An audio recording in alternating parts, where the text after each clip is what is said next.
The November 19th, 2024 regular meeting of the town board to order. Will the clerk please call the roll? Councilmember Moskowitz. Present. Councilmember Delara. Here. Councilmember McPartlin. Absent. Councilmember Brennan. Here. Supervisor Cassidy Dorian. Here. Please rise for the Pledge of Allegiance. I pledge allegiance to the flag of the United States of America and to the republic for which it stands, one nation, under God, indivisible, with liberty and justice for all. All right, we've got a lot of minutes to approve here. Do we do a separate motion for each? Okay. So we'll start with the August 21st, 2024 special meeting minutes. Can I have a motion? Motion to approve the special meeting minutes from August 21st. Second? Second. All in favor? Aye. And I'll take a motion for August 27th meeting minutes.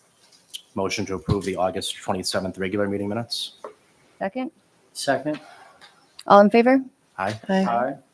And a motion for the September 24th. Motion for the Go ahead. motion for the September 24th regular meeting minutes. Second? Second. All To in clarify, favor? that's a motion to approve, correct? Yes, sorry. Motion to approve. Did we get a second? I think John John said seconded. second. All in favor? Aye. Aye. And was that the 24th or the 27th? Okay, 27th meeting. May I have a motion? Motion to approve the September 27th special meeting minutes. And a second? Second. All in favor? Aye. Aye. And last but not least, a motion for the October 8th special meeting minutes. Motion to approve the October 8th special meeting minutes. And a second? Second. All in favor? Aye. Aye. Aye. Okay.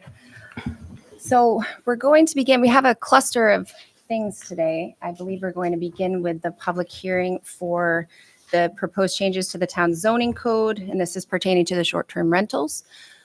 So we'll, do you have a separate list for them, or is it just No, one list? I don't. Okay. So we can start with who'd ever like to come up and say a few words. Okay, I have to call it. You do? Yep. A public hearing on proposed change to the town's zoning code pertaining to short-term rentals. So public comment is open for the short-term rentals. If you're here to give us any feedback on the code that's been proposed, you can come up to the podium now.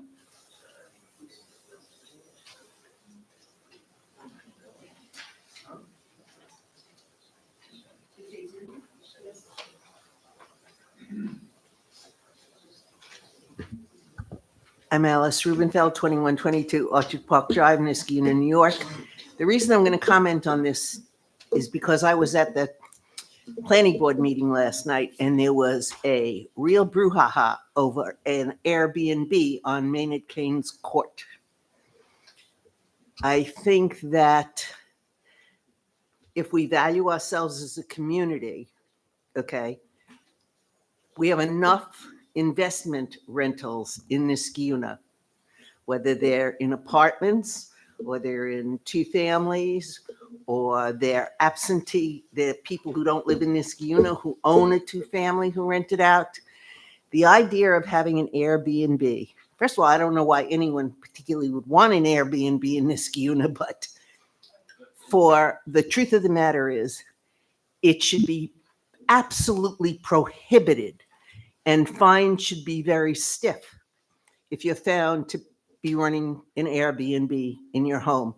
Having someone live in your house for 5 days without paying rent is very different from an Airbnb, where people party, where people come as groups, and so on and so forth.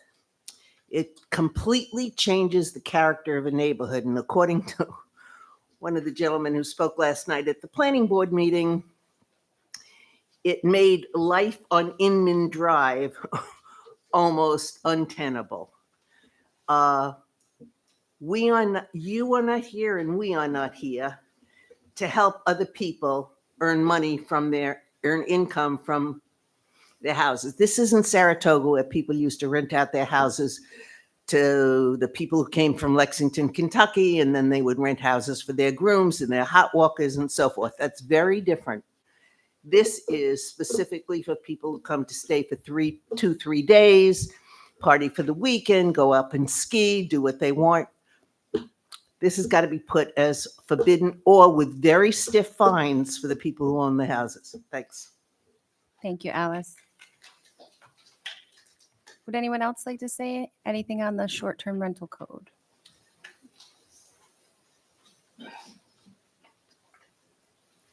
Michelle Melnick, 901 Inman Road. I'm here to talk about the Airbnb or, well, short-term rentals. So at first, I'd like to thank the planning board. We brought this to the attention of the town 8 months ago. And the planning board's been working very hard to get these regulations, or they haven't been adopted yet.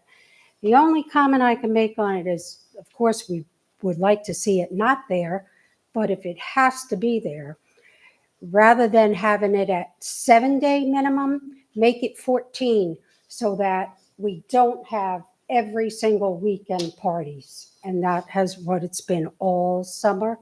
It started last November and it's still going on. Thank you. Thank you, Michelle.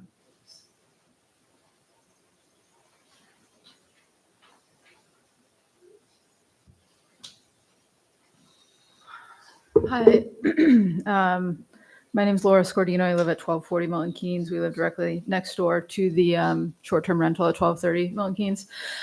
First of all, I want to reiterate that I just thank the planning board and Laura Robertson for all of her work creating these regulations. They're absolutely necessary. Basically, to start with, I think that ultimately the question tonight with this public hearing is not should there be regulations or not on short-term rentals. I think it's really how can we make these regulations as restrictive as possible and most effective at limiting short-term rentals' impact on Niskayuna. If you ask the average person in Niskayuna, no one wants this in their neighborhood. I can tell you our experience, our family's experience living next door to this. Again, it's been rented out for about a year. It was started last November, and about 19 of 20 weekends from May to September was rented out every single weekend. This is a business. There's no way that people could live in the house if they're going to rent it out every single weekend. So Niskayuna usually limits businesses running out of a house, but this is being allowed, and I don't think it's right. So the most direct point that I'd like to make is that short-term rentals should just not be allowed in residential zones in Niskayuna. A few of the planning board members agreed with this stance, although not the majority. And my understanding is that it's really the legal concerns about completely restricting short-term rentals in residential zones. So I guess I would just ask the town to be 100% sure and make sure that, they consult with the attorneys and make sure that they're 100% sure that they can't restrict it altogether in residential zones, because it's changing the very fabric of the Niskayuna community. They've been studies on it, and the short-term rentals are exponentially growing. So in the future, these are just going to become more and more common. So I think we really need to think about whether we're going to allow it or not. So again, I would say don't allow it at all in residential zones. But if you do, you really need to determine how can we make this most restrictive as possible to limit these businesses. The worst case scenario is to pass these regulations, but have them not be effective at stopping what we've seen happen next door all summer long. So first of all, I think having the owner stay is essential. They have to stay stay overnight, but I think you need to have a plan to figure out how to enforce this, because that's going to be difficult to enforce. And I don't think that that's going to solve everything, because, if you pay somebody enough money to have their house rented, they'll just go down in the basement or do whatever and have headphones in and ignore the disruption, but it's still disruptive to the neighbors next door. Secondly, I think that you need to restrict the number of bedrooms that are being rented. Right now, it's basically every bedroom except for the owner, but there's big houses in Niskayuna. So if you have a 5 or 6 bedroom house, that's 9 or 11 people that are still renting out the house. That's not a family. That's a group of people who are coming together to, be on vacation, to stay up late, to be loud. It's very disruptive. Third, I think that you should change it from 7 to 14 days. I agree with that, because otherwise you're going to rent it out every Friday. People are going to be there every weekend. It's a new group each weekend, ready to party and ready to be up late and be loud. So that's like a point that I think is really, like, I'd really like you to consider that, changing from 7 to 14 days. If there's no legal precedence for why you can't do that, to me, silly not to do that. 4, I think that keeping the swift path to having the permit revoked is essential. And then finally, like, there's got to be some way to penalize disruptive behavior. Sometimes it's just that they're staying up late in the pool and they're loud and it's hard to sleep. And so that's not like the police can't come and enforce a sound ordinance because it's not a maintained decibel, whatever level. But it's really hard and it's really disruptive. And it's not even your neighbors who are occasionally getting together. It's this random group of people from Massachusetts every single weekend. And no one's getting the benefit of that other than the owners who don't even live in Skuna. So in summary, I think it's really disappointing if short-term rentals are allowed in residential zones, period. But if they are, please consider changing it from 7 to 14 days, restricting the number of bedrooms, and then trying to somehow capture this disruptive behavior in the neighborhood. Thanks. Thank you, Laura. Anyone else?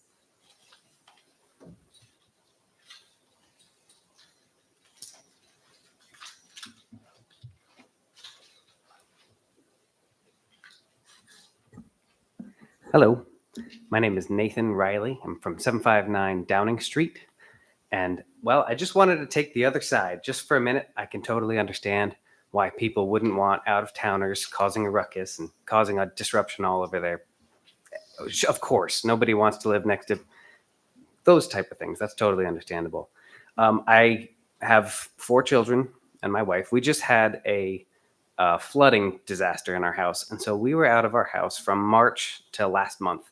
So having a short-term rental available that my family and I could use in a house in Skuna, we live here, we work here, it was a lot less disruptive to have a short-term rental available for our quiet, not too disruptive. Well, my 3-year-old's a little loud, but everyone else, I'm not saying we shouldn't have any sort of regulation. I'm saying we should be very careful with how we structure this, where we can not close the door on somebody who would go through something that I just went through.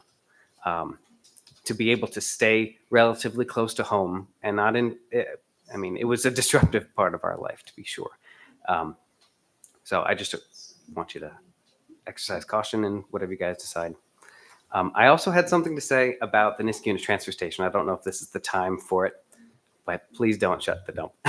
There's going to be a separate privilege of the floor for other topics. Okay, This was just thanks. for I'll the come back short-term up rental then. code. So thank you for listening. Thank you very much.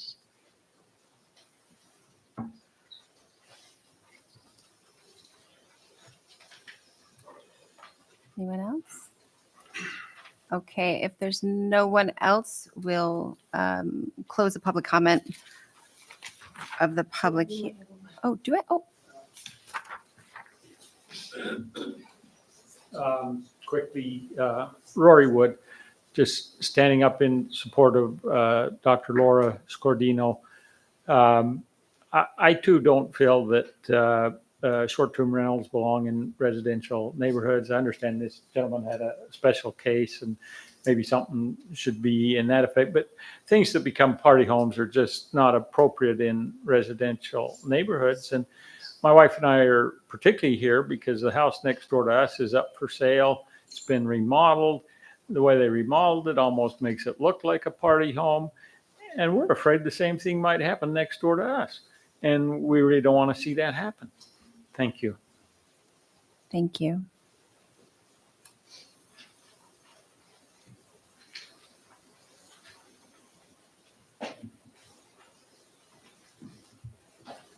Hi, I'm James Bowler from 15 County Clare Lane in Skuna, New York.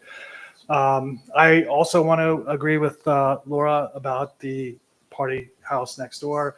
You know, we've lived in Skuna since 2005. You know, we initially bought a house. We loved the area so much and the school so much that we bought a bigger house but stayed in the same school district, I would hate to have my neighbor be a different person every weekend with parties every weekend. I just couldn't imagine that happening. Okay, thank you. Thank you.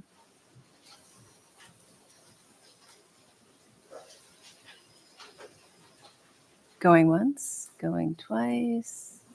All right, I think we'll wrap up public comment for the public hearing, and we can move. Can I move right into privilege of the floor for the rest of the agenda? That's what we have.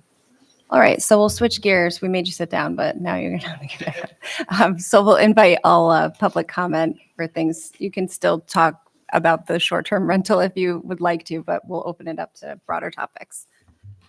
Okay, first I have Natalie Tario.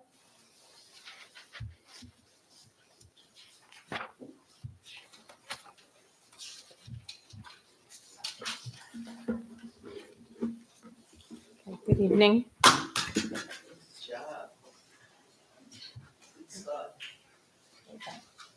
Okay. Good evening, Natalie Tario. I've lived in Skuna for 45 years. As taxpayers and residents of Niskuna, it's important to understand where our hard-earned dollars go and how financial decisions are made that impact our community. During last week's finance meeting, several key points were discussed regarding the town's budget and our obligations to Schenectady County. It's essential that we take a step back to fully understand these decisions, particularly through the lens of a taxpayer, and ask whether they align with the best interests of our town. Before diving into the budget, though, I think it's worth taking a moment to address something that was raised during the meeting. The name Niskuna has been a topic of debate, but it is important to clarify its origin. According to the Mohawk language, Niskuna means extensive cornflats or cornfields extended. The term reflects the town's historical ties to the land, particularly to agriculture. Understanding this helps remind us of the deep history we hold as stewards of this community. Now on to the budget. One of the discussions that came up during the meeting is, where do our tax dollars go? For many of us, taxes are a burden, something we begrudgingly pay without always seeing the direct benefit. It is important then to understand how our town's taxes are allocated and what they fund. In Niskuna, approximately, according to this, almost 14% of the taxes collected stay within the town, which include utility fees, I'm assuming. Another 17.3% is sent to Schenectady County, which in turn helps fund various county-level services. The distribution of funds raises important questions about the county's budgetary decisions and their reliance on reserves. Currently, Niskuna is using approximately $2.4 million of its own reserves to balance the 2025 budget while collecting an additional $1.2 million in property taxes. Meanwhile, Schenectady County is dipping into $23.5 million of its own reserves for their budget, despite having over $125 million in reserve funds. This practice raises a significant concern. If Schenectady continues to rely on reserves at this rate, their reserve fund could be depleted in just 5 years. The financial strategy on both the town and county level does not appear sustainable. Niskuna cannot balance its budget without using reserves, and Schenectady County appears to be on the same path. Does this financial structure make sense? Are we being prudent with taxpayer dollars, or are we setting ourselves up for an inevitable fiscal crisis? As elected officials, the board and supervisor have a fiduciary responsibility to the taxpayers of Niskuna. This responsibility includes acting with duty of care, loyalty, and good faith. Financial decisions made at the town level must prioritize the best interests of the people who live here. I'm going to need a few more minutes, Michelle, especially when it comes to how taxes dollars are spent. At the heart of these discussions is the need for transparency. Taxpayers deserve to know why we are allocating 17.3% of our taxes to Schenectady County, particularly when the county's budget practices seem to be increasingly reliant on reserves. If Schenectady cannot balance its own budget without dipping into reserves, should Niskuna continue to contribute such a significant portion of our tax dollars? The board and supervisor must be transparent about why these decisions are being made and how they will ultimately protect our tax dollars in the long term. It is also critical to examine this how Schenectady County supports our town along with the fire department to see if we are paying too much. This is a conversation that the leadership of Niskuna must have with the community. Vague explanations as to this is where the town money goes are not sufficient. We need to understand exactly how our money is being utilized and what steps the board is taking to ensure that these funds are being spent responsibly. The financial decisions made today will affect the future of our town. Schenectady County may have a healthy reserve balance today, but with their current practices, this could change quite quickly. If reserves run out, will the town board be forced to raise taxes even more, make up the shortfall? Will we be asked to foot the bill for the county and town's fiscal mismanagement? There should be an agreement in place that if Schenectady County cannot achieve a balanced budget without using reserves, Niskuna should not have any obligation to continue providing the 17% of tax revenue. This is a matter of fiduciary care, and Niskuna's leadership must act in the best interest of taxpayers. Current path is concerning, and without a clear plan to address these challenges, it will be taxpayers who bear the brunt of poor fiscal decisions. As supervisor and treasurer, Aaron, you will likely face the most scrutiny, but it is collective responsibility of the board and supervisor to ensure the town is on solid financial footing. It's time for leadership to step up. In conclusion, it is crucial that the board, supervisor, and all town leaders prioritize transparency and fiscal responsibility in their decision-making. As taxpayers, we expect our elected officials to make choices that will safeguard the future of our town, not simply address immediate concerns by relying on reserves.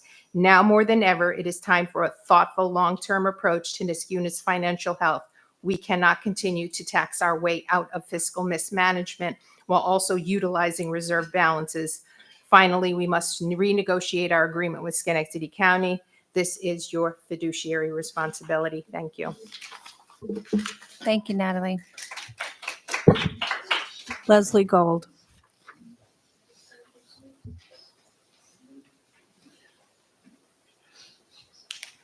Leslie Gold. I'll be as brief as I can. I'm pleased that our budget no longer shows needless and nonsensical bonding. Bonding is an expensive process. It's actually normally a two-step process. You have to do bond anticipation notes and then the actual bonding sometime later when hopefully the rates are better. In the past, the town has bonded things that I don't think were actually eligible for bonding, like police cars, because anything that's bonded is supposed to last, I believe, a minimum of 5 years, and many of our police cars do not. I am, however, very disappointed in the town that it did not take steps earlier to shore up the recycling and transfer station. I think it's the wrong way to go. And not discussed at public meetings was that, well, gee, we need a new compactor. That's an expensive piece of equipment, and we don't have the money for it. Well, if the town had been on it, maybe we could have found some from another source. I will strenuously object to trying to turn this site into parkland because I think at some point the town is going to need it. When DEC stops raiding homes to kill their pets and gets on to things they should be doing, like policing how the trash is collected, how it's recycled or not, all those good things, you might find there's far fewer haulers in the business, and this will be something that people will be looking for. On a different topic, I'm still stressing over the proposed town logo because it does not represent the town. As I said at the hearing on that, I think it's a lovely ode to the people who were here before the Europeans arrived, and it should be used for that. I think there should be a tab on the website going into our history. It could be featured there. But I think we need to start over, and I don't mean with a different consultant or with the committee. I think we should throw it open to the public. We've got a lot of talented people in Niskuna.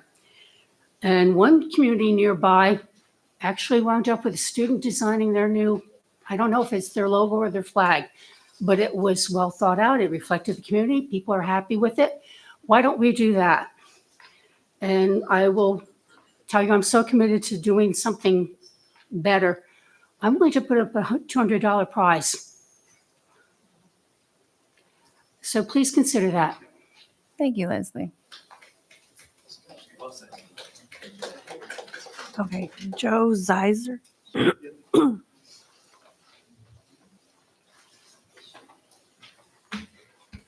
Hello, my name is Joe Zier. I live on 2085 Orchard Park Drive.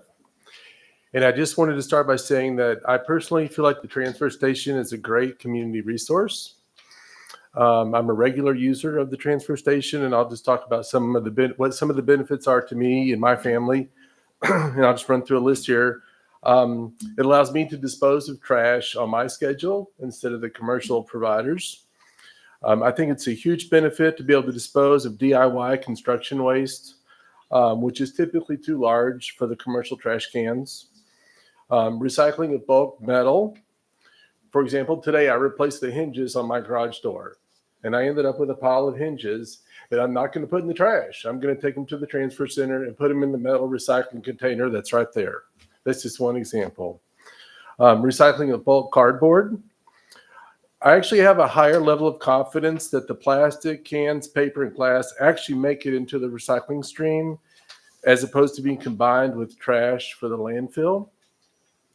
For my family, there is actually a slight cost savings on the order of about $170 a year, which is, not insignificant, but, and the other thing that I've noticed, and I noticed this when I walk my dog through the neighborhood, if you're walking along the street, you see that there's a lot of hydraulic fluid that gets spilled from those commercial waste trucks.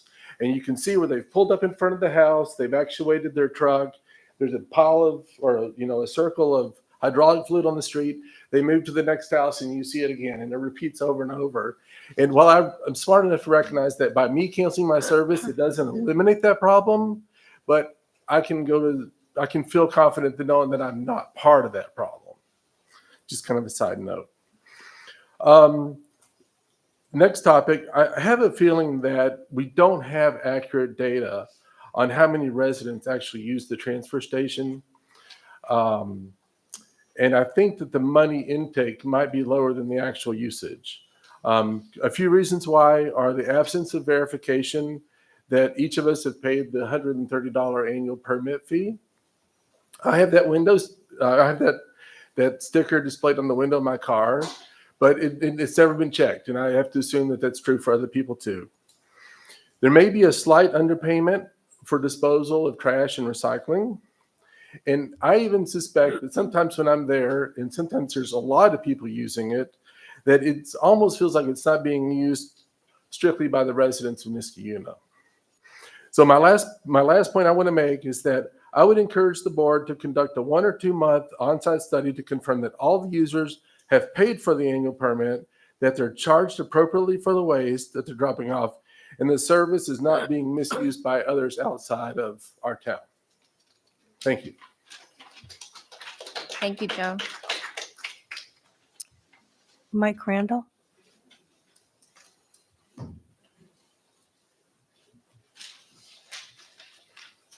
Hello, Mike Randall, 1562 Van Antwerp. Come to you today with a couple of problems, whatever.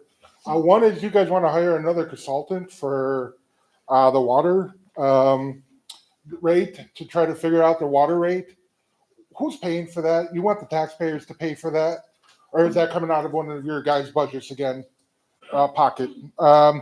Number two is you want to spend over $250,000 for a truck that does one job only. Why can't we consolidate services with Schenectady that we obviously pay their taxes? And that over $250,000 for that one truck, what's the annual operating cost? Where are you going to dump that stuff? When you, I'm talking about a sewer truck. I think that's what was proposed. Is you guys want to buy a sewer truck to suck up all the sewers, which is great. We need that. But where are you going to dump it? Where are you going to put it? What's it going to charge for us to dump that stuff? And what's the annual cost of fuel, maintenance on the truck, the workers for the truck?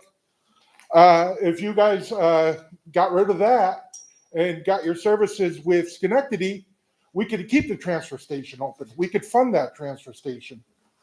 All right, thank you. Thank you. Joe Yekel.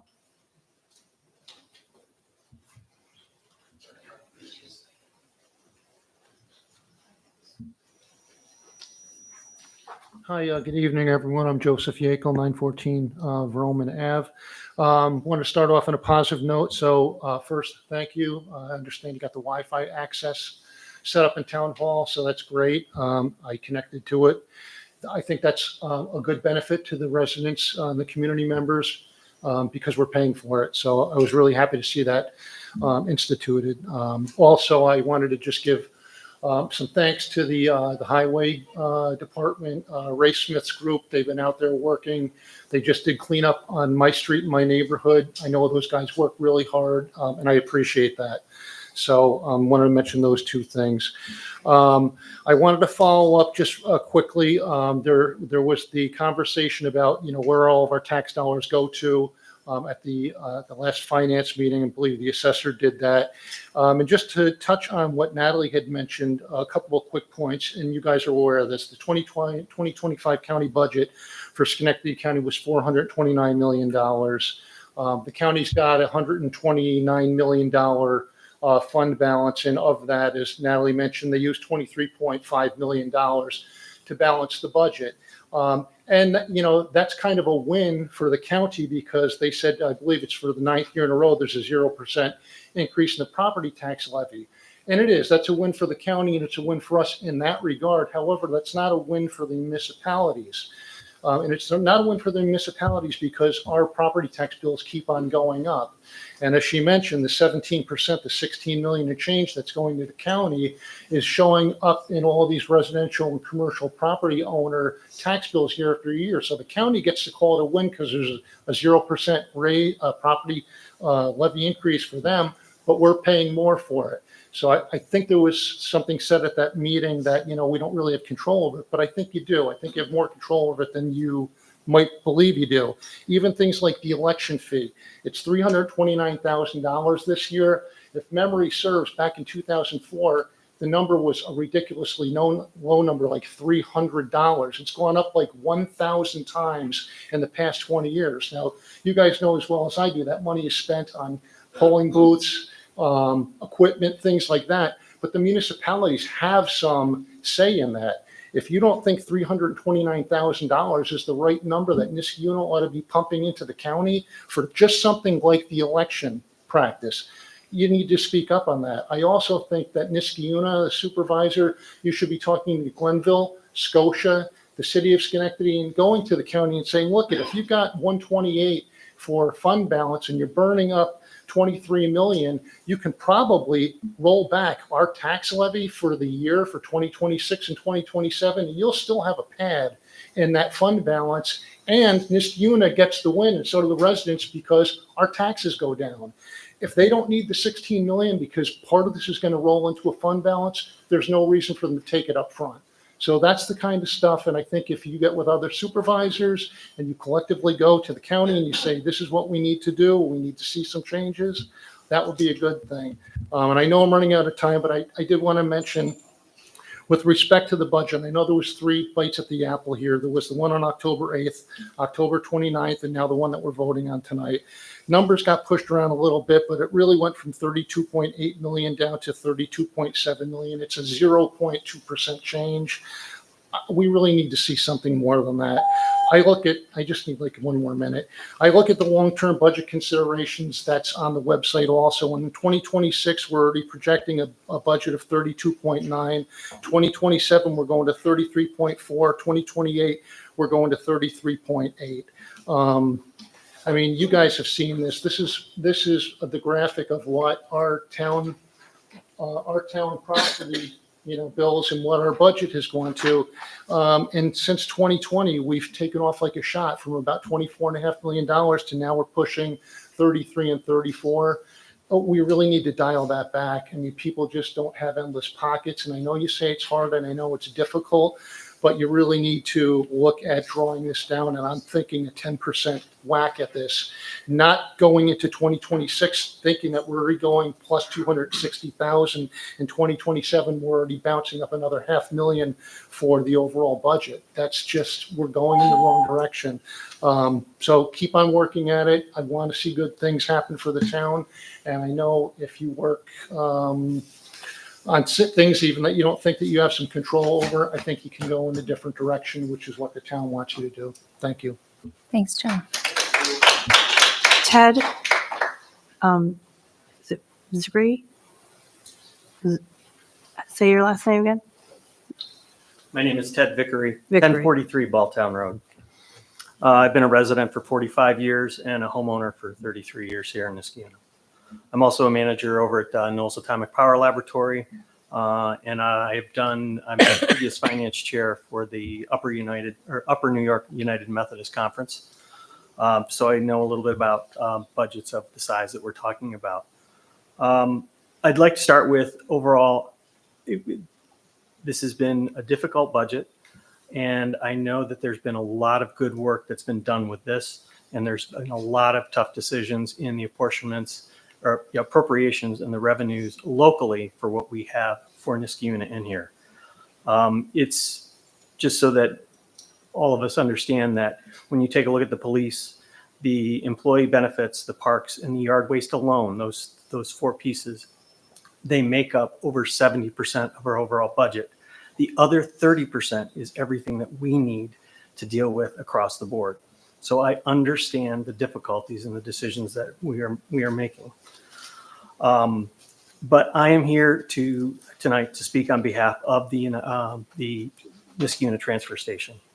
I feel it is a special resource that this town has, and that we are short-sighted that if we get rid of it. When you take a look at where the last year's costs were, it is basically only about $72,000, which when you look at that is 0.4% of the entire budget. And that's without revenue, right? Those are just total costs. I know that it was mentioned before, but I know the newspapers have said that there are 200 annual permit holders. Talking with the attendants that are there, we know that the temporary permits are sold on the order of about 3 to 5 a week for the 1 and 3 day permits. And so when you take a look at that, if you estimate it for 40 of the 52 weeks, that's probably another 200 people or 200 households that are using that. So yes, we're only using about 5% of where we are with our, the usage of that. Also, the news articles that we have say that we're losing up to about $28,000 a year with this. When you take a look at that again and compare it to our budget, yes, it's about 2.2% of our overall budget. But I would ask, why does it have to pay for itself? When you take a look at yard waste disposal alone, all right, when you take the difference between your revenues and your costs, all right, we are paying over $175,000 a year just for yard waste disposal. So I'm not looking to get rid of that. I'm just using that as an example that everything does not have to be cost effective and make money for it. Also, when you take a look at the articles that are out there, when you talk about $28,000, there was a statement that said that potentially could raise our taxes from 3 to 4.5%. I'm not sure where that could come from with that small amount. All right. Also, because I'm here today because trash is expensive. All right. My neighbor's garbage is $100 per quarter or for 3 months, and it's $400 per year. All right. And so without the transfer station as an option, I am concerned that the neighbors, all of us, what is preventing us from having the trash haulers raise their rates? There's nowhere else to go. All right. Also, our other departments, such as the highway department, do use the transfer station for disposals. There are no increases in this budget in their areas. In fact, most of them have gone down. There's no accounting for the additional costs of disposals for all of the other pieces. So all this being said, I believe that there are ways to make this work and to potentially keep the transfer station. I know you have to pass a budget tonight. I get that. I do not have exact figures on how to make this thing work right now and to make it happen. But I urge you as the board to try to work in the next 4 months to work with concerned citizens like myself, if we want to call ourselves friends of the transfer station, to try to make this viable going forward past March of 2025. Thank you very much.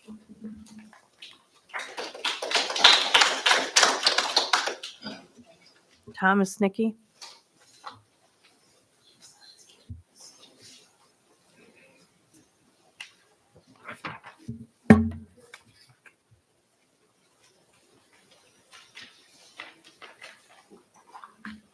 Thomas Nikki, 1604 Lexington Parkway. Before the statement that I prepared to read, I think it would be unwise to take a budget vote without a full board here tonight. I don't know that it needs to happen before the end of the year is my understanding, but I think it would be unwise to do a budget vote without having our full town board here this evening. I don't believe it has to be done until the first of the year, but I may be mistaken. Hopefully you can address that in your comments.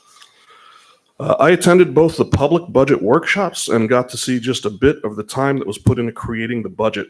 I want to start by thanking you all. You were never going to please everyone, including me, and that's okay. We all have different priorities. Here are mine, and they're quite simple. Keep my family safe and take care of those who take care of you. As it relates to safety, I applaud you. I believe this budget allows my family to continue to live in a community where they don't have to be afraid. In my life, I have not always had that, so I know how precious that truly is. As it relates to taking care of those who take care of you, this budget has failed. And I know this will be wildly unpopular with many, but our elected officials need a raise. Our town clerk, Michelle Martinelli, who I do not know personally, works hard and works long and is about as indispensable as it gets in this building. She hasn't had a raise in 13 years and won't get one again in 2025. In 15 years, our receiver of taxes has not had a raise. She also won't get one. Our town justices, not exactly the people you want to bargain shop for, have gone without a raise since 2002 and will be paid $35,000 next year. $35,000 in 2025 with our safety potentially at stake with every decision they make. And yes, our supervisor, the keystone of our town, will make the same money next year as our supervisor did 23 years ago and less than half of what our town comptroller makes. And so I say again, this budget does not take care of those who take care of us. Now, do I think we should just hand out raises? No. If those with budget control want them, then they have the power to create them by winning grants, trimming expenditures, etc. But in cases like our town clerk or justices who don't have that power, you need to make it happen. Is the idea of raises for officials unpopular? Yes. Is it going to make for bad press and angry phone calls and emails? Yes. Tough shit. Take the punches and risk your positions because taking care of these people is the right thing to do. We need to pay people what they're worth. If they're not worth it, then we'll elect new people, but we'll never get 2025 quality and talent at 2002 prices. And if we're going to tell someone like Michelle that we have $600,000 next year for overtime in this budget, but not another dollar for our clerk, then eventually we're going to lose what's holding us together, and we're never going to be able to replace it without giving someone new what we should have given her in the first place. Thank you. Thank you, Tommy. Michael?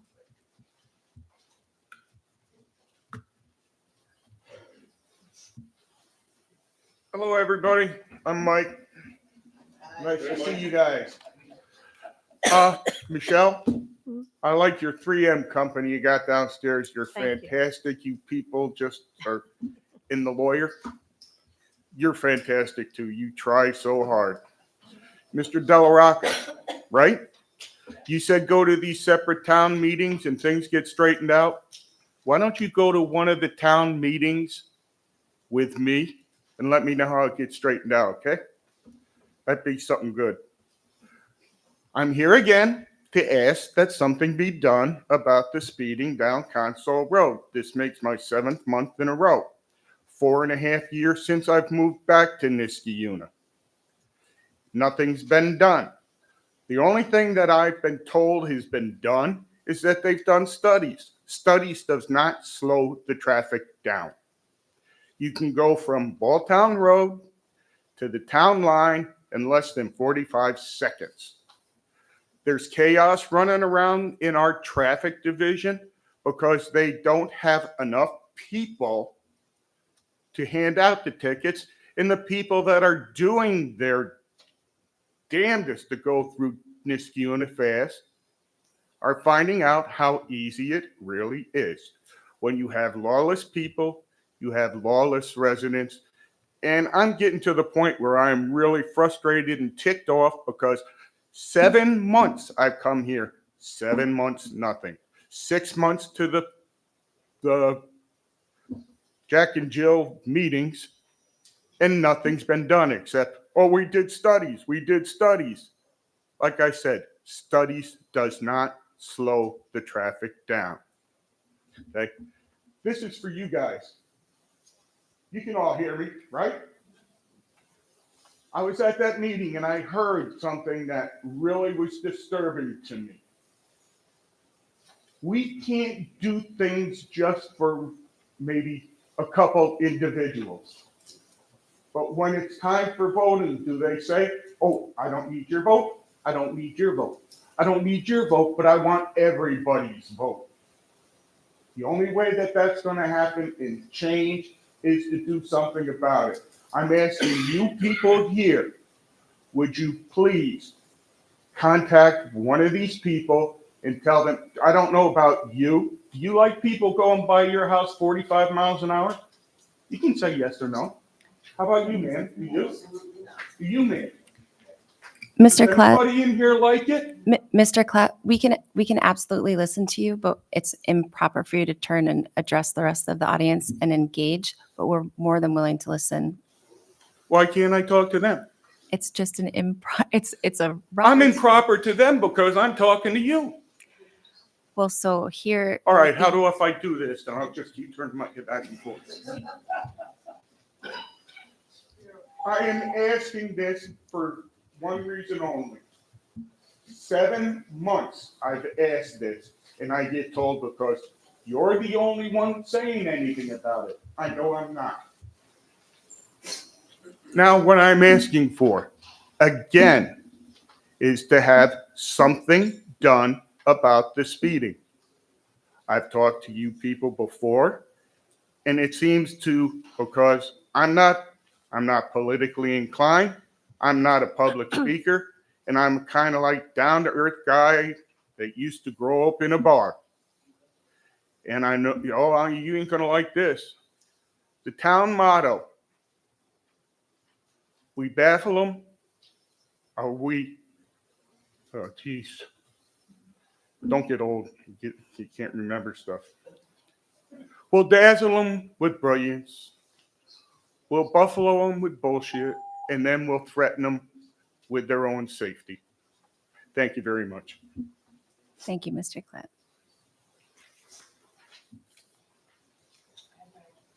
Okay, we're done with the pre-signups, or?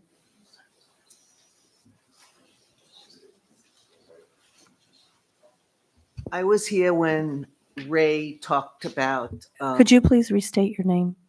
Alice Rubenfeld. Thank you.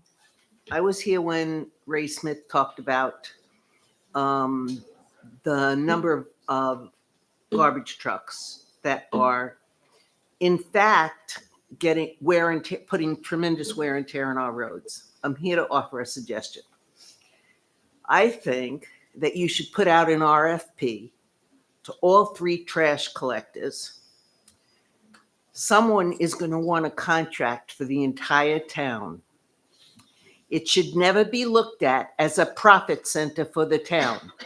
It should be looked at as a way of preserving the roads so that instead of having 6 trucks go down every road in every community, only 2 go down. So that would change dramatically the amount of wear and tear on the roads. I don't know if all 3 would participate, but I guarantee you it would, and everyone who has commercial trash pickup would agree that they would get a 60-gallon can. Okay.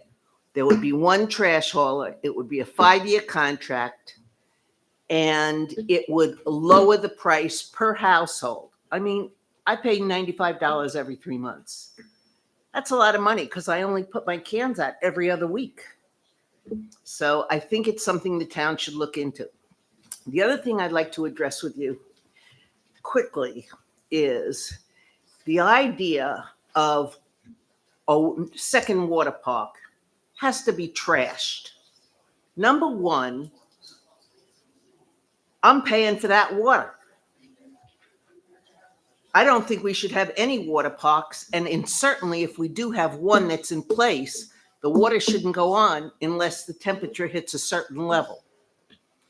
Number two, you don't know who's using the water parks, whether they live in Niskayuna or not. But the second water park has to be trashed.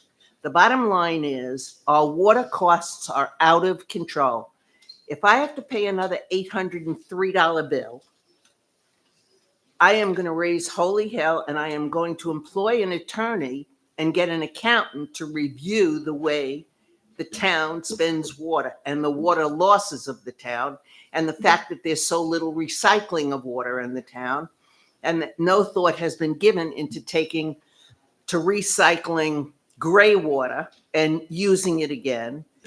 And I think that we should preserve what we have rather than always looking for something new. The second thing is the highway department has a huge budget, and a lot of it is for vehicles.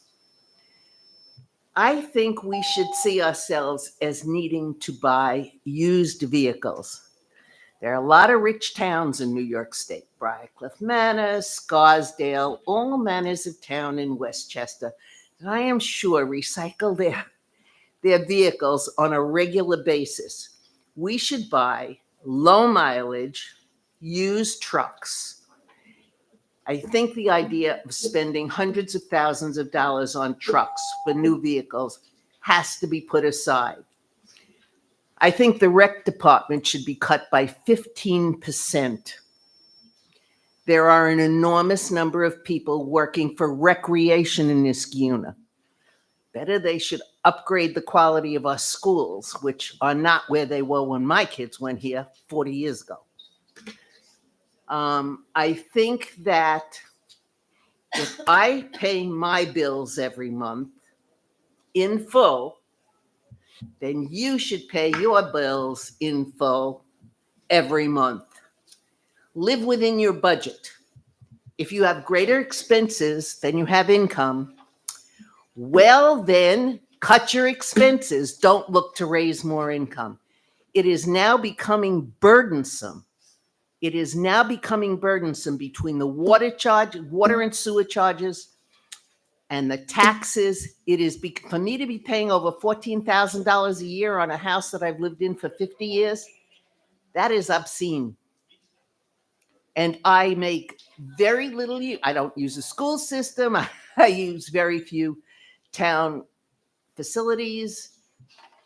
I think that you really have to rethink. I don't have a problem with raising the salaries of the people that were discussed here tonight. I really don't. I think that going 15 years without a raise is insensitive. But I do think that you have to think about all of us, those of us who want to age in place in our homes. I just spent $800 putting a separate water meter on my irrigation system so that I can keep my gardens beautiful. so that won't have a sewer charge attached to that. I think every person who has an irrigation system in this town should be made aware of the fact that they can amortize the cost of that over a period of probably 18 months to 2 years. I beg you, this is not the way you manage your food budget at home. This is not the way you budget your living expenses at home. Think of being a landlord for the rest of us. You have a fiscal responsibility to be good fiduciaries to me, and you're not doing the job. And I respectfully request that you think about retiring. Thanks, Alice.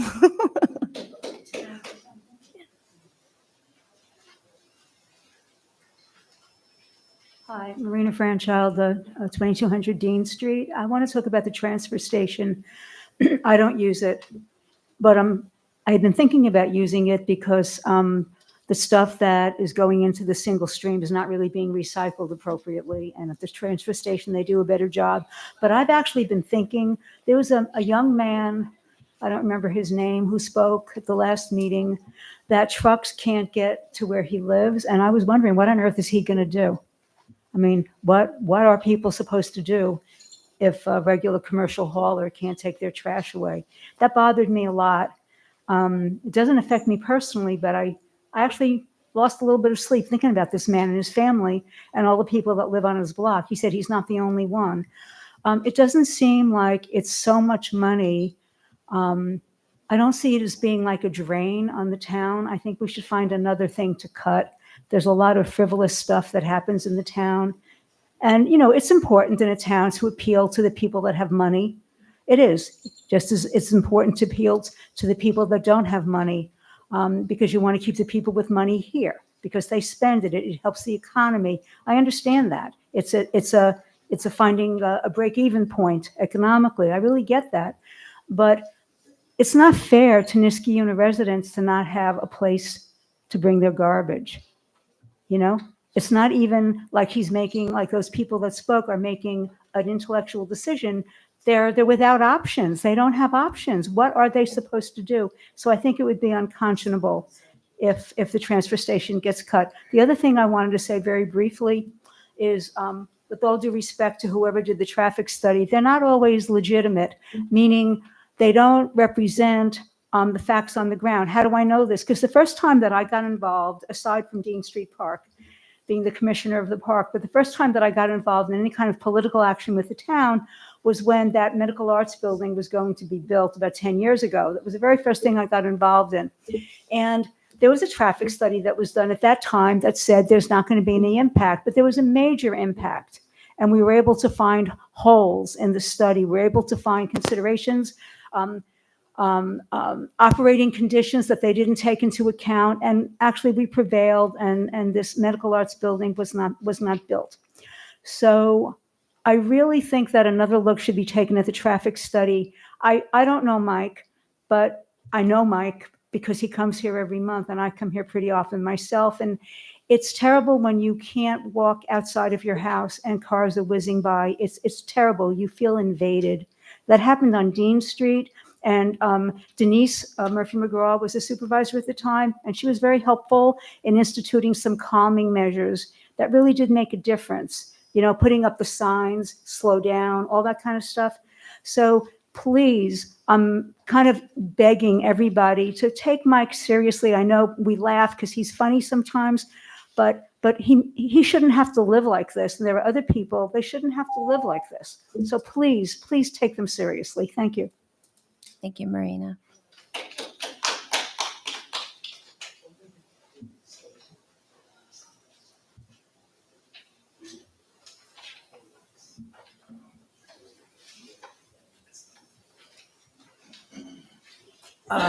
Linda Rizzo, 2229 Fairlawn Parkway, Niskayuna. I just want to touch briefly on a couple or three items, basically. The first one is about the utility fee increase. You're now going to be hiring a consultant to analyze the utility fee increase. I presume that the taxpayers will be paying for that. However, when this was instituted, we were told by the previous administration, and I think the current one mentioned this too, was quoted in the Gazette, that this was just too complicated for us to understand. Well, if you've got to hire somebody now to look at it, it must be too complicated for you to understand. And that's not a good sign. I would suggest, and other members of the community have suggested, that you really should be returning to the original rate fee while you are trying to figure it out. We, the taxpayers, shouldn't be penalized because you can't figure something out that you instituted. My second point is you have several department chairs that make a pretty good salary. I'm not going to mention their names, but this includes overtime, $151,000, $142,000, $139,000, $138,000, etc. Now, we've often talked about getting a controller that was an accountant, had accounting experience, was a CPA. And quote, the answer is, oh, but it costs too much money. Well, if you can pay these fees to your department heads, I think it's a wise investment when you hire a controller, because you're only as good as your controller is. That applies to any industry, private or public, school, town, municipality. CPAs in New York State, the mean salary is around $160,000.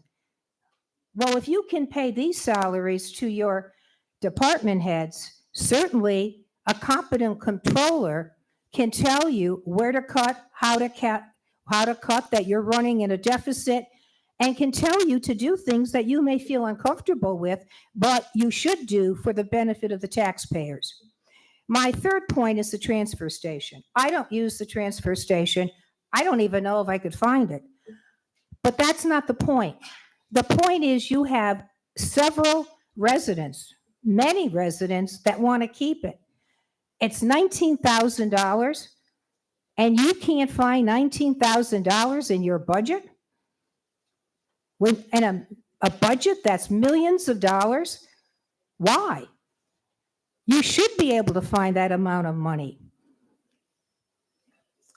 Even the Daily Gazette had an editorial on how you could save the transfer station. Now, if the Daily Gazette editorial could figure it out, why can't you? I think you're doing a disservice to the taxpayers by not keeping it open. And as I said, I don't use it. And I also think it makes you look tone deaf. They've come, they've asked you, the Daily Gazette's had an editorial giving suggestions, but you're still closing it. What does that say about how you feel about the taxpayers and the services you're rendering to the taxpayers? And my last thing is the 2.9% tax increase. That's a marketing ploy. It's like when you watch TV and they say, this product is $19.99. Well, it's going to be over $20. The 2.9 is even above the rate of inflation. And you're still using, 2.8 fund balance? So that's a marketing ploy. My fourth point and my last point is, I agree about the speeding on these streets. I have talked to the police chief about the speeding on Alexis, the speeding on Morrow, the speeding on Orchard Park. Nothing's ever been done. So I can understand the frustration of Mike, who comes here every month talking about it. And just one person has to be killed, and the town will have a major lawsuit. I don't understand why on residential streets, even, you can't lower the speeding. Why does it have to be 30 miles per hour? They're going 45 miles, so lower it to 25. Maybe they'll only go 30 or 35. But I'm telling you, someone will get killed walking, jogging, pushing their baby carriage, and you people, because of all these people that have gotten up above the speeding, it's a matter of record, will be liable, will get sued, and the person will win. And that would be unfortunate for the person that got killed. Thank you.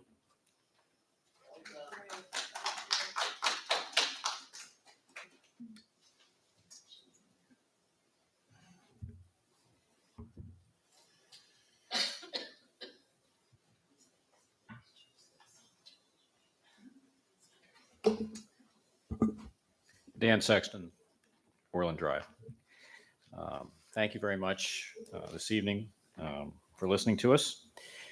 Aaron, I'd like to thank you very much for meeting with us last week. And I'd like to thank you a lot for committing to create a special committee to deal with the water and sewer rates, independent of the other committees that already exist. I think that'll go a long way to helping to resolve the situation and educating people as to what exactly is needed and what can be done. And if we have a committee that's both involves both the people in the water and sewer department and residents, we can come to some kind of agreement. So I really appreciate that, and I think that's a good step forward. We haven't seen that before, and I commend you on that. I also commend you on the fact that you really do seem to be listening to people. Your body language expresses that, and you've at least answered our calls, or some of my calls anyway, which hadn't been done before. So I think that's great. I do want to talk about a couple of other things, though. I'll get to one less important thing, and that is the resolution tonight, 261. A couple of things in there. When I reviewed that, you have a fee in there that is going from $50 to $100. That I believe is a fine fee for putting out stuff for brush pickup that shouldn't be put out. But the key there is many of the local communities do more than just brush pickup. They will have maybe once or twice a year, they'll have a big item collection where people can put out stuff in front of their house and have it picked up. If we could do something like that in lieu of what's happening with the transfer station, that might help relieve some of the pressure for people doing home projects or getting rid of furniture or getting rid of appliances and having really no easy way to do that. The other thing is, as far as the brush pickup is concerned, right now, the way the law is written, it's a opt-out. So we have to send a letter to say we want to opt out of that collection fee. It should be an opt-in. So because people who aren't aware that they have to send a letter to opt out, they're going to be opted in, whether they like it or not. And if they don't pay the fee, then it goes in against their property taxes or whatever. And then the last thing is more important. I did get the budget that was just posted this morning, I believe. Thank you, Michelle, for informing me of that. And the last page in the budget is very frightening. The last page goes through the fund balance history and projection. First of all, in the next to the last item, the 2023 estimated fund balance, this should not be an estimated fund balance. This should be an actual fund balance, because we do have those actuals. And in fact, we foiled those back in June and got those. And let me just mention that for both sewer districts and the water district, the new estimated fund balance, the 2024 estimated fund balance, is frighteningly low. We've gone from what was an estimate of 1.7 million for sewer district 1 down to 446,000. We only have maybe about a year left if we keep it that rate, less than a year left if we keep it that rate. Likewise, for sewer district 6, 2.2 million down to 315,000. And one of the big discrepancies between the actual 23 fund balance and what is on this sheet of paper for the water district, you show a $2.9 million estimated fund balance for 2024. The actual, or 2023, the actual was 3.6 million, 3.7 million, 3.67. And now that's down to 199. So almost a $2 million drop. And that to me is very frightening. Something is wrong. Something is totally wrong. The numbers don't really match up. So we need to really address this. That's all I have. Thank you. Thanks, Dan.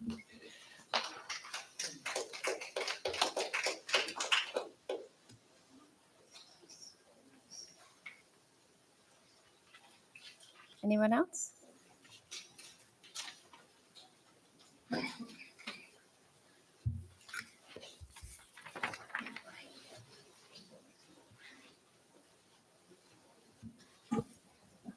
Hello again, Nathan Riley, Downing Street.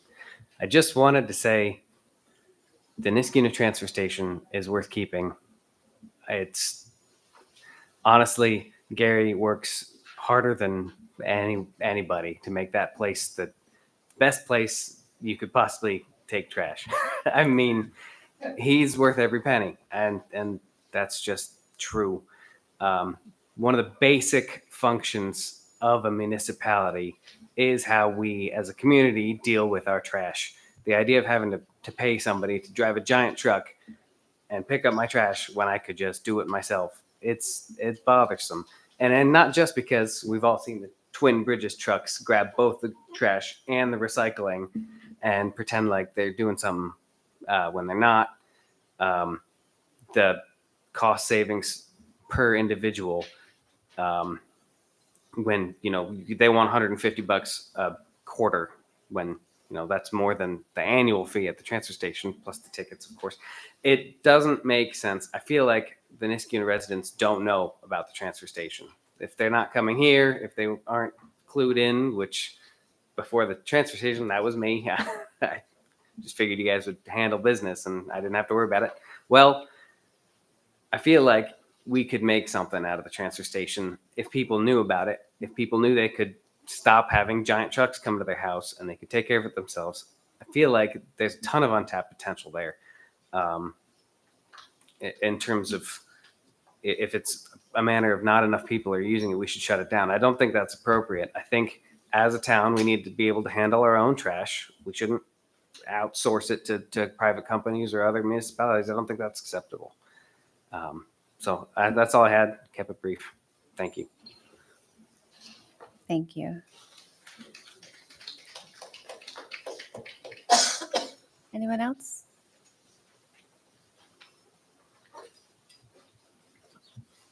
Did you already go? I don't know. For the first part. Leslie Gold again. Very quickly, some years ago, we had a little committee of people who worked for the recycling and transfer station. That was back when Denise Murphy-McGraw was a councilwoman, and we stayed around for a couple years maybe. And then when she wasn't there, it ended. You could have a citizen committee work with town board member responsible and the engineer and all that, and see if we couldn't get things running better. And yeah, I'd be willing to go back on that. Thank you, Leslie.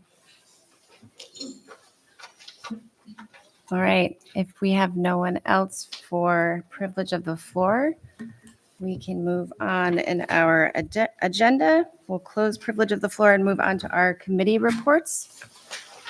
Why don't we start with police and public safety? Thank you, Madam Supervisor. Police and Public Safety Committee met November 6th at 3:30. Under operations, we had a reminder that all-night parking in town is prohibited on all highways between 3 a.m. and 6 a.m. from November 1st to April 1st, and that's to let our highway department plows get through safely when there's inclement weather. We talked about our Traffic and Community Engagement Division conducting targeted pedestrian and bicycle engagement throughout the town, stopping people, giving reminders about crosswalks and other safety measures, talking to kids and families. Under fleet and equipment, we talked about the purchase of a billboard radar trailer that was budgeted for this year. We're going to be putting our license plate reader units on this trailer, and that is up for resolution tonight. Under training, we have Detective Munger attending basic criminal investigator course. We have Officers Guest, Palace, Pataro, and Tomazone attending field training officer courses. We have Officer Breslin instructing emergency vehicle operation course, and that's a mandatory course to take to drive a police car. For new citizen correspondence, we had Tara Peterson and Paula Keefe, two residents, join our meeting to talk about new business of Onondaga Road and Route 7. They feel like the cars are parked on that road, right in Onondaga where Route 7 meets it. They were thorough with their explanation of like where the cars are parked and where it's impeding their homes, and they feel like it might not be safe. So Detective Munger did say he would look at getting some statistics, looking at volume, and getting some data. And they are either going to call us or come back to the next meeting for some follow-up on that. We also had new business with Supervisor Cassidy Dorian, had a concerned citizen call about stop signs not being stopped at over on Baker Ave and North Ravine Road. So we're doing traffic and community engagement on that road, deploying our community and traffic safety officers to just collect data and get some more information for that citizen. For town events, we have Coffee with the Cop at the Senior Center, third Tuesdays monthly. And for town clerk, we had Michelle Martinelli explain that our peddling and solicitation registry is possibly ready to go in the next month or so. And for court and attorney business, we had one new dog bite case, and we had 60 new bus patrol trials for December that are upcoming. For the fire department, Chief Benna talked about engaging in Fire Prevention Month. They partnered with District 2, and they reached nearly 1,000 students in our school district. He thanked the school district for their partnership. He also talked about District 2 for Stop the Bleed trauma kits to the high school. Those kits were distributed at the high school, and the staff were taught how to use them. And Chief Bennett also thanked the Community Foundation for a smoke alarm grant to provide to seniors and anyone in need who needed them installed in their home. Under personnel, we have a permanent appointment of Officer Matt O'Brien up for resolution. We also have a permanent appointment of Officer Emily Walker up for resolution. They're both doing amazing jobs. And we also have a resolution for a permanent appointment of our dog control officer, Bruce Hirschenroder. He's been doing a great job. We're excited to permanently appoint him. And under other, we had our Lexipol agreement. This is a 5-year agreement that we're locking in for the rates we need. This is the management system for our training and for our accreditation. And up for resolution tonight, we have the auction of a police vehicle. We have a surplus of bicycles with the patrol vehicle. We have permanent appointment of Officer O'Brien, permanent appointment of Officer Walker, permanent appointment of Officer Hirschenroder, and our Lexipol agreement and the purchase of the radar trailer. And our next meeting is December 5th at 3:30. Great. And we'll move on to water, sewer, and engineering. Thank you, Supervisor. The Water, Sewer, and Engineering Committee met earlier this month on November 6th. And as we have been for the last several months, we were joined by a great group of residents who had an opportunity to discuss some concerns with the committee. We covered a variety of topics, which included utility billing, the water and sewer budget, some drainage issues throughout town, truck traffic at the wastewater treatment plant, and the town's recent partnership with Assemblyman Steck, which will include funding to improve town-provided services. Superintendent of Water and Sewer Matt Yetto provided the committee with an update on the lead service inventory project, which was recently completed, and data that we submitted or that we collected was submitted to the Department of Health as was required by the state. For residents who have not yet completed the survey online regarding lead service lines going into their home to supply water, we ask that you still do so, as we will continuously update our records to ensure that we have the most accurate information. We discussed the Knott Street paving repair project at the site of a large water main break in front of the co-op, which occurred earlier this year. And at our special meeting last week, we awarded a contract for that repair. The work will be done in 2 phases, and phase 1 will actually begin tomorrow morning. That phase will include replacing the concrete with asphalt, and that work, as I said, will begin tomorrow. Knott Street will be closed from Balltown Road to the area of Via Del Mar and Clifton Park Road beginning around 7 a.m. Access to parking lots will be permitted from Clifton Park Road, and detours will be posted. We expect that the road will be opened in time for the evening commute. Phase 2, which will include milling, paving, and striping of that area, will be completed in early December. As far as our organic waste program at the wastewater treatment plant, our pilot program of accepting whey waste from Chobani has been completed. We're just waiting for some final lab results before we submit the information to DEC for their approval. The acceptance of whey had very little impact on our facility, which of course is a good thing as we work to continue to make the plant a net zero facility. And we expect to hear back from DEC regarding our permit within a month or so. Lastly, our annual shred event at the our annual shred and electronic recycling event was held last month. We collected approximately 21 pallets of electronics, which included TVs, computers, printers, among many other items, and almost a full truck of shredded paper. My thanks goes out to Superintendent Matt Yetto, Town Clerk Michelle Martinelli, Assistant Comptroller Janet Wynn, Councilman McPartlin, Building Inspector Tom Canizzo, and Assistant Coordinator of Community Programs Gene Fody, as well as Zoning Board Member Kate Pacheco and all of the other volunteers who took time out of their Saturday morning to stand in what was a pretty cold morning and help us make this event a success. As far as resolutions on tonight's agenda, we have a few standard fence easement agreements and resolutions pertaining to second and third quarter corporate utility warrants. Our next committee meeting will be on Thursday, December 5th at 4:30 in the afternoon in the Schaefer Room. And on behalf of the Water and Sewer Department, I wish everyone a safe and happy Thanksgiving. Thank you, Supervisor. Thank you very much. And just to add to your comments, the Knott Street paving project had some very tricky timing, and I really want to thank the county for working with us in ensuring that we could make the parking lot accessible at really important times for our business owners over there. They, typically they try to cut paving off usually well before Thanksgiving, but they're allowing us a little bit of leeway so that we have as minimal interruption as possible to those businesses. So I just want to thank the county folks for helping us and for helping with the communication. So we'll finish up with our Economic Development Committee. Thank you, Supervisor. Just wanted to check, comment on one thing. I know that a lot of people are concerned about the budget, where the money goes, and there was some talk about 17% going to the county. But we also have to understand that we do get a lot of return from the county as well.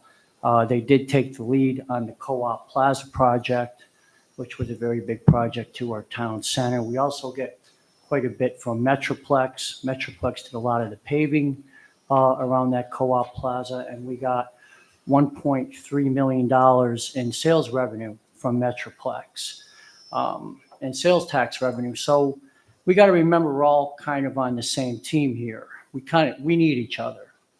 Good town needs a good county government.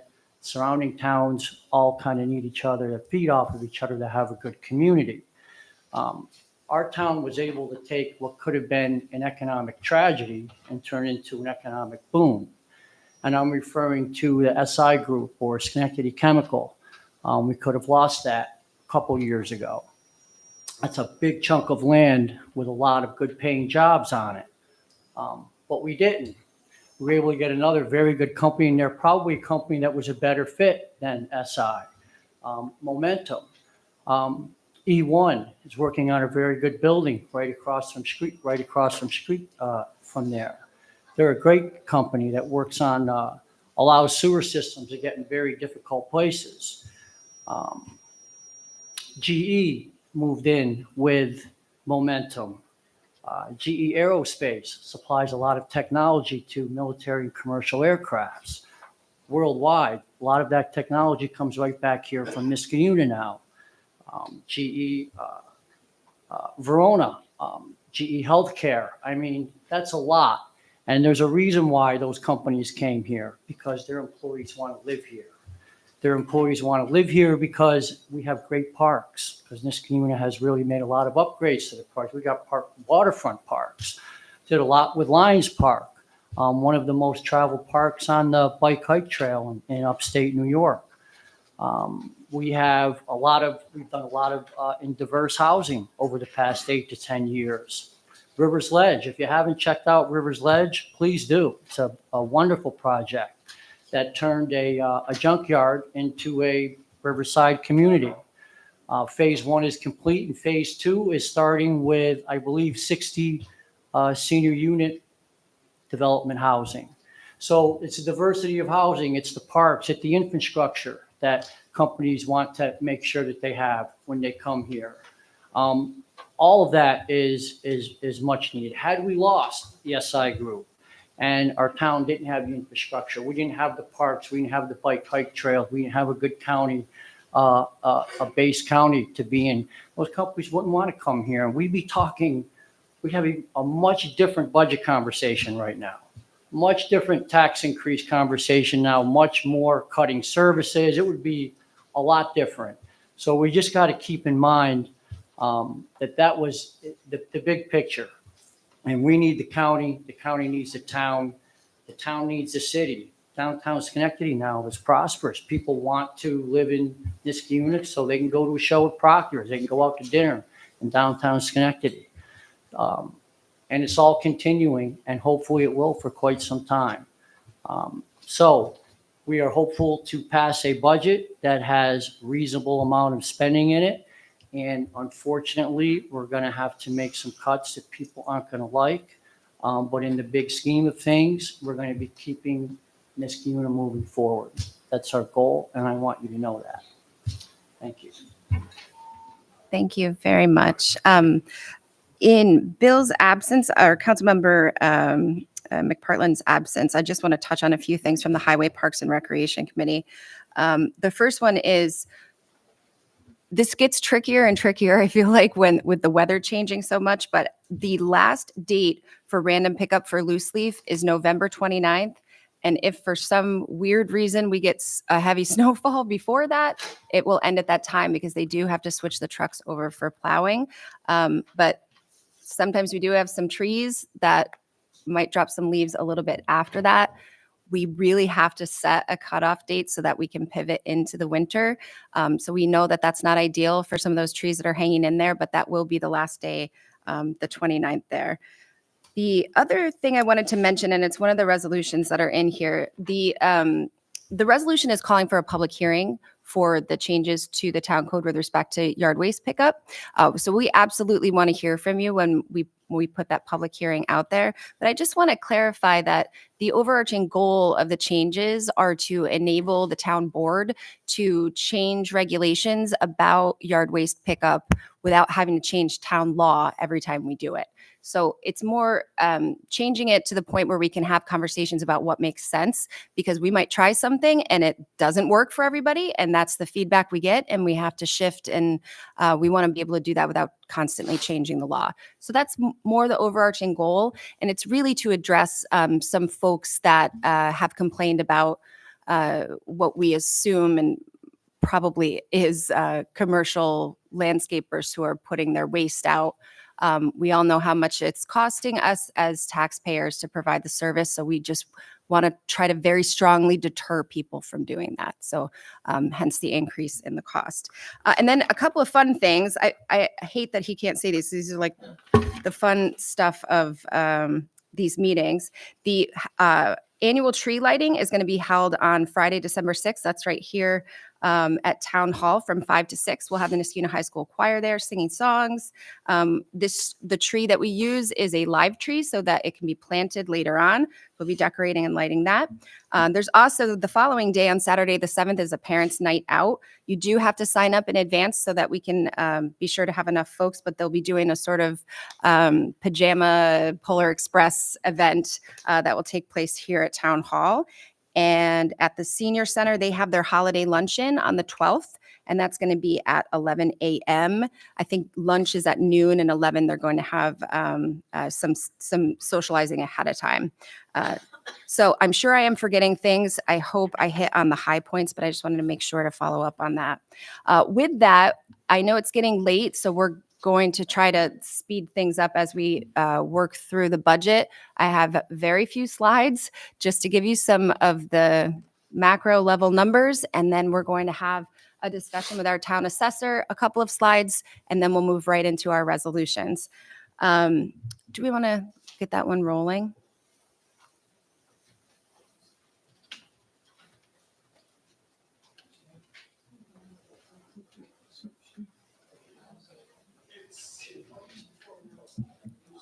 I know, I always am like questioning the timing of things, you know?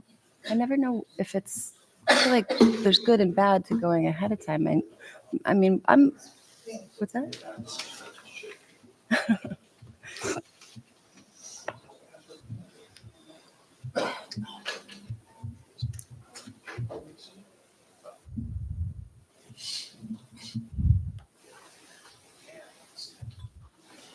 All right, would you mind clicking for me? I don't know where that thingy majigger is.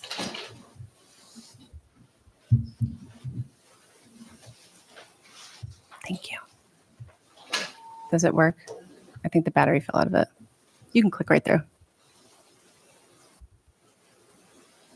Oh, that must have been what fell earlier, right? If you want to just hit the arrows on the keyboard, I really only have a couple of slides, so it shouldn't, I promise not to annoy you with all of the clicking. Go ahead. This is a repeat slide from the first time we presented things because all of the themes are the same. Our taxable base has a little bit of a shift. So even though we're seeing a percentage increase that is higher than what people perceive as the tax cap, that is not what's happening with the levy. What's happening is that we have some shifts in our base proportion. And so those tax rates are going to be a little bit lower for our commercial folks and a little bit higher for our homestead folks. It's a little bit tricky to understand, but 15 minutes with Eric Amberger and you will be an expert. We also have a lot of debt to pay down. We have been borrowing a lot of money for various reasons. I think we did so at a time when it was cheap to borrow money, and it's not cheap to borrow money right now. So we really need to pay those things down so that they don't roll over into more expensive debt. We've had increases in health insurance, liability insurance. Our Medicare plans went absolutely through the roof, ERS and PFRS, and just over our all general expenses. So when we talk about making major cuts in the budget, we are talking about removing programs and laying people off. This is not we've nickel and dimed this thing. These are expenses that we are contractually obligated to provide in most cases. So I want to make sure that that's clear. If we're talking about cutting, we're cutting programs. Highway fund balance is higher than the policy allows for. So we are utilizing those funds to pay down debt and to purchase capital equipment. The reason why I mention that is that we are not balancing our budget with fund balance. We are using it very specifically, and we are using it to pay down debt, non-recurring cost, and we are using it to invest in pieces of equipment that are well beyond their useful life. And I'm happy to share any of that information with anyone who's interested in it. We talked about our services that have revenue deficits, the yard waste pickup, which we're trying to adjust the code instead of increasing the fees so that we can try to get some of those expenses down. And then the transfer station. There's a whole lot of misinformation about the transfer station floating around. And I hesitated on adding in the slides that I had to go over all of those things. Part of this is that there are a ton of alternatives. It's just so happens that a lot of them happen to be run by private companies, and we aren't necessarily in the business of endorsing private companies. But I can assure you there is a transfer station in Schenectady that's just a couple more miles down the road. There's another one in Clifton Park. There is a county waste location on Hitchelltown Road that takes a heck of a lot more than yard waste. So that is available. And in addition to the private haulers, I also, just to throw this out there, the waste that we collect at the transfer station is picked up by county waste. We are not doing anything special with it. It is going to a hauler that we pay. So it's the difference between you paying it through the taxes or paying for it to be picked up at your house. So We are not leaving people high and dry. We are providing a lot of options. We're just somewhat limited as to how we can advertise those options because a lot of them deal with private entities. So I'm going to leave it at that. I have a lot more to say. You can come and talk to me any day of the week, and I'm happy to talk with you about why the decision was made to put it in the budget to close in March. Okay, go ahead and click through. These are just straight appropriations. This is how much money each of these funds are spending year over year. You'll see that we actually have a decrease in spending in our general fund. The increase in our highway are those capital equipment costs that I mentioned and paying down some debt. We also had an increase in Water District 1, which wasn't surprising because we are trying to pull some money out of there to allocate toward the rehabilitation of our water towers. And thank you, Phil Steck, for assisting us with that. We're going to try to get going on some of those projects this year. Sewer District 1 and Sewer District 6 have seen decreases. Most of that is because of some expenses that were a bit high from last year. We also have a consolidated drainage district that looks a little bit new because they used to be teeny tiny special districts and we put them all together. We'll be using some of those funds to pay for what we think, we're going to get some feedback from you guys on that, but what we hope to be an engineering study to study the drainage in town, particularly in problematic areas that we keep hearing about. So that's just expenses. Could you click right through? And then this is the actual levy. So we get revenue from a bunch of different places for various reasons, grants, et cetera. This is the amount of money that we send to real property that gets divvied out between homestead and non-homestead properties. So if we take a look, our highway fund total levy is a lot less than it was last year because we are using some fund balance toward those bigger purchases. And I don't know if you can kind of see over on the right, but we are not at 2.96. We are at 3.04. We did have to make some minor changes to the budget from the time that it was put out and to yesterday when we posted it. Most of them were adjusting salaries that were incorrect, making sure that we included, sort of some last minute things that were overlooked. But if you take a look, we've got that 3%, but now we've got a non-homestead rate of only 0.24%. Because the way that we're allocating the levy is a little bit different than it was last year. And it continues to sort of ebb and flow as we have more development in one area or the next. Okay. And the last part of this is just a very quick and dirty calculation of what an increase would be. So the town tax levy, this is the town and the highway funds. If you have an average assessment house at $275,000, you're going to see a $22 a year increase with that 3% increase. So just to put it in sort of real dollars, your house falls somewhere in there. That is the annual increase represented by that 3.06%. Okay. So I'm going to turn it over to Eric. He's going to do a sort of refresh on our presentation from our finance meeting, and then we'll roll right into our agenda.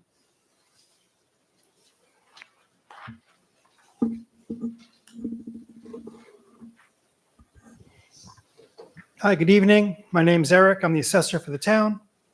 I'll take a few moments of your time and briefly discuss the property taxes we pay here in town and how much of the property taxes are actually the responsibility and go to the town of Niskayuna. And to do this, I looked at the ordinary and customary charges that appeared on the last two tax bills, the September school tax bill and the January tax bill.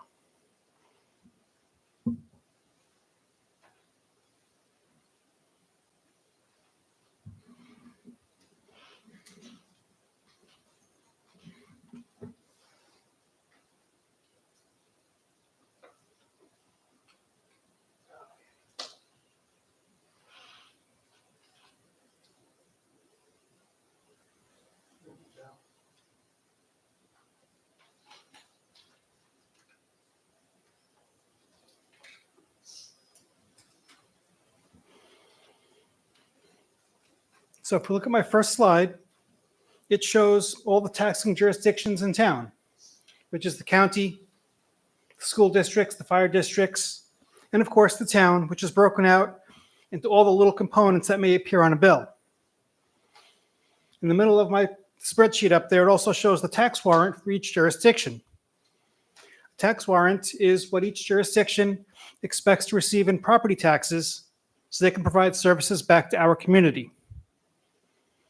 And of course, I have a column on the right which shows the percentage of each jurisdiction's total, the percentage of each jurisdiction of their total taxes levied against the town. If we notice for the town of Niskayuna, of all the taxes levied against the town is only responsible for 13.72% of all the taxes. And the rest goes to the county, goes to the fire districts, goes to the school districts. Now, I know there's been a lot of talk about water and sewer here the last couple of months. I didn't want to ignore that. And if I was to take the $7.1 million in water and sewer fees and attach that, put that into that spreadsheet, the town portion would only rise to 19.8%, which is less than $1.05 of all the property taxes levied against the town.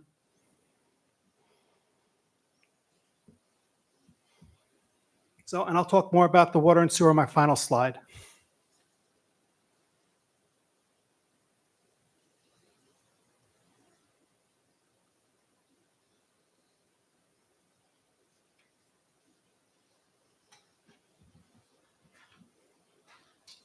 Okay, now I know a lot of information was put up there, and I created a pie chart. Basically, I like this. It's a really good companion to the spreadsheet, and it gives a really good visual of how much of really the town slice of the pie, lack of a better term. I made one more pie chart.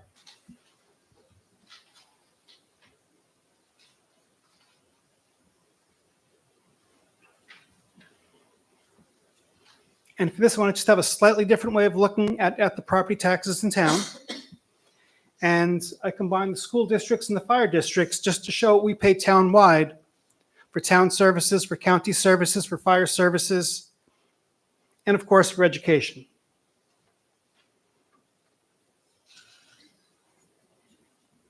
So for my final slide, I just wanted to show what this means to an average taxpayer.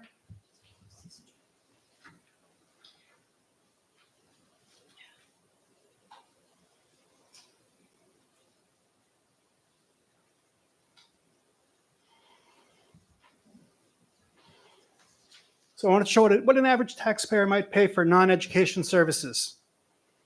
So I took an average assessment of $275,000, the average water and sewer utility charges, and the tax rates for the January tax bill to put these averages out here. I didn't include the education, so I wanted to show what's the January tax bill plus the utility charges for water and sewer. Now, one thing I did change, on this particular spreadsheet, I did not include the election fees as part of the town. And the reason for that is even though it's on the town's ledger, we have no control over that. That's a fee that's imposed on the outside on the town. We have no control over how the money is spent or or how much is spent. Okay, so for an average home in fire district number 1, the town is only responsible for 38.54% of all the property taxes and water and sewer utility fees that they pay during the year. And the rest goes to the fire districts and to the county. Now, fire district number 2, just for comparison purposes, they have a much lower tax rate. So I did show that up there just for illustration purposes.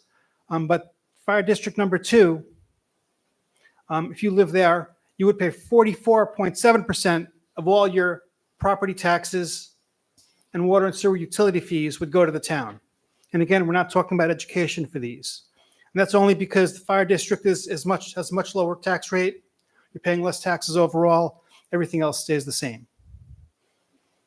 Now, these slides, they're posted on the assessor page on the town website. Anybody can look at them, download them, print them, have fun with them. You can swap your own particular assessment in and out. And of course, I'm always available if anybody has any questions on this data.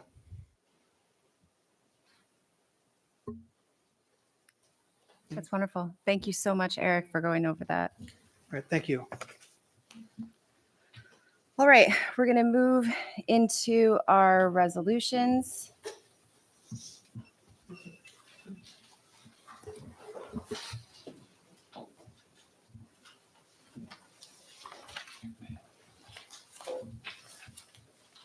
We'll start with 2024-257, sponsored by Councilmember Brennan. Will the clerk please read? A resolution permanently appointing police officers. Thank you. Do I have a second? Second. Any discussion? Yeah, once again, this is to permanently appoint Emily Walker and Matt O'Brien, who have been great new additions to our department, and we are excited to welcome them permanently. Wonderful. All right. Do we have any more discussion? Okay. Call the roll, please. Councilmember Moskowitz. Yes. Councilmember Delarada. Aye. Councilmember Brennan. Yes. Supervisor Cassidy Dorian. Yes. 4 ayes.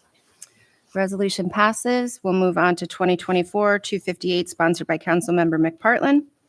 A resolution permanently appointing grounds workers in the Parks Department. Thank you. Do I have a second? Second. Any discussion? Okay.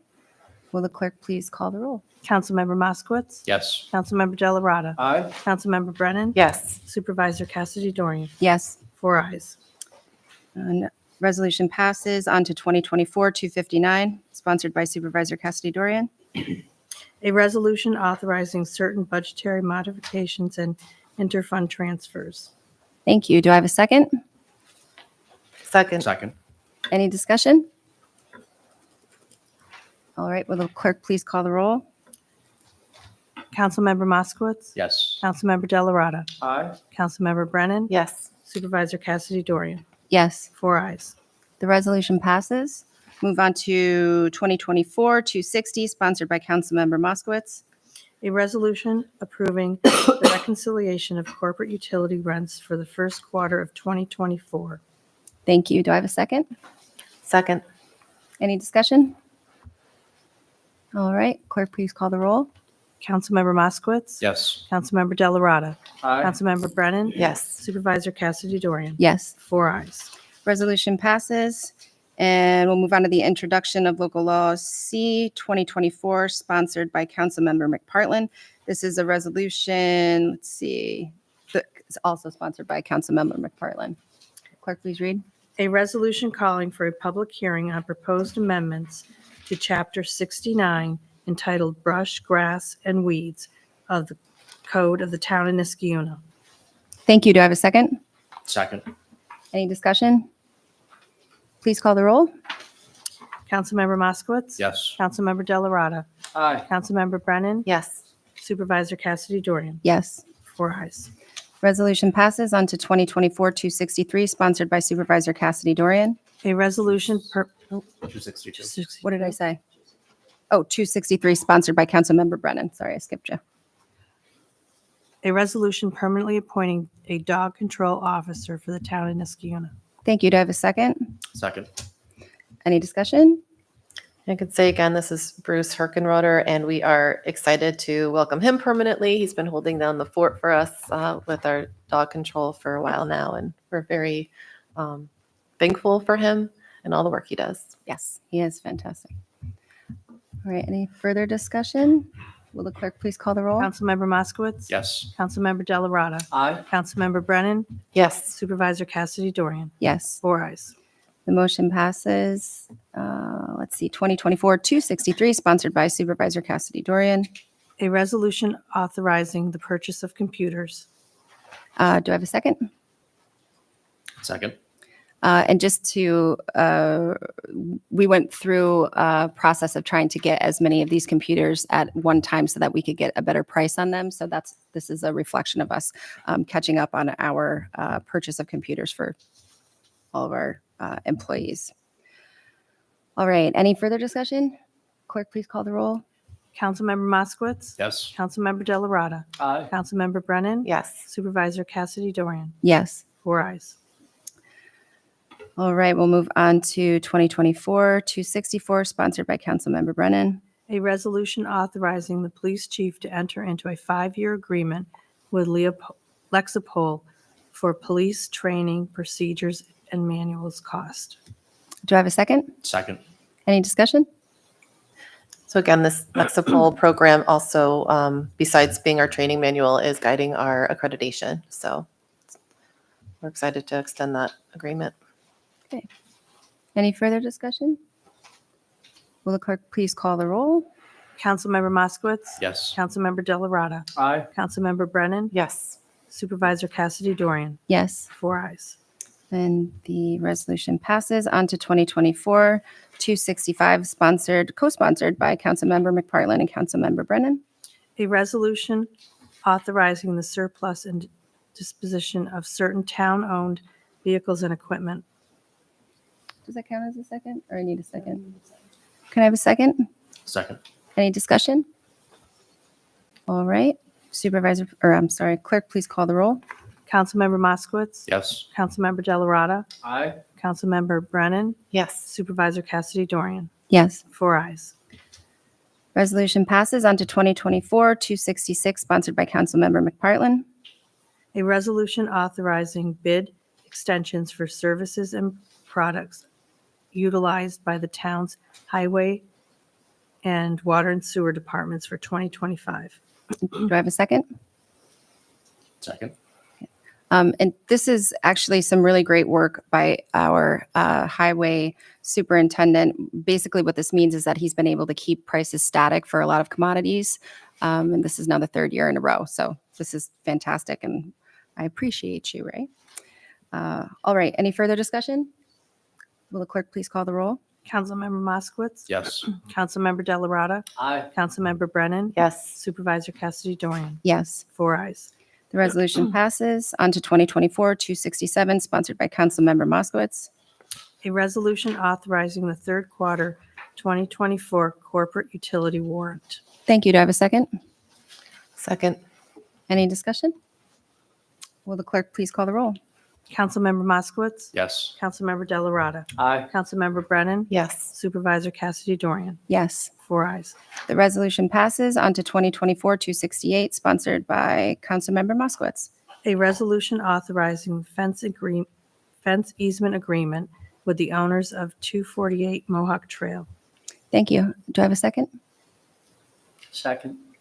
And any discussion? All right. Will the clerk please call the roll? Councilmember Moskowitz. Yes. Councilmember Delarada. Aye. Councilmember Brennan. Yes. Supervisor Cassidy Dorian. Yes. 4 ayes. The motion passes on to 2024-269, sponsored by Supervisor Cassidy Dorian. Will the clerk please read? A resolution appointing members to the Ethics Board.